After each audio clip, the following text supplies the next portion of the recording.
Mr. Chairman. I call the Honourable Nick Smith.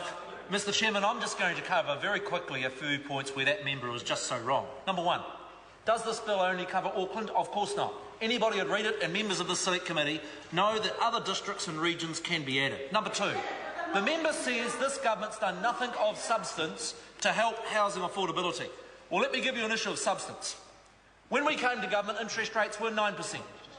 Today they are 5%, the lowest ever. What does that mean? That means New Zealand households this year will pay $7 billion less in interest payments. $7 billion. The member says that's insignificant. She says $7 billion of costs for households is insignificant. I say she's wrong, she's out of touch.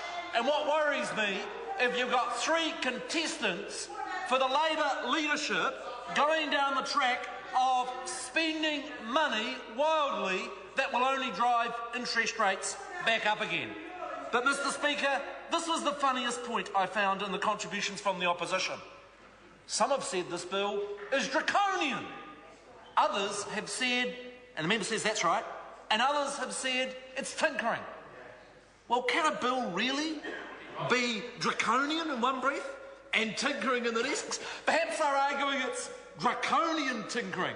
Actually, it's a really balanced bill. Yes, it does go quite a long way. Yes, it will increase the supply of housing by tens of thousands of additional houses. And this was the very last point. And this last point should send shivers down the spine of young people aspiring for a new house when they hear the opposition say, supply makes no difference to the price of housing. Did you hear that? Wasn't that extraordinary? Supply makes no difference to the affordability of housing.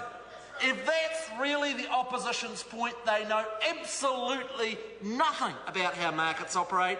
They know nothing about what this bill will achieve, and just reinforces the view that we need to get this bill through to increase the supply of those houses, to get those 39,000 new houses built in Auckland, and to make sure that Kiwi families can get their home soon. Holly Walker. Thank you very much, Mr. Chair. Well, I'm pleased to take a call straight after the Minister.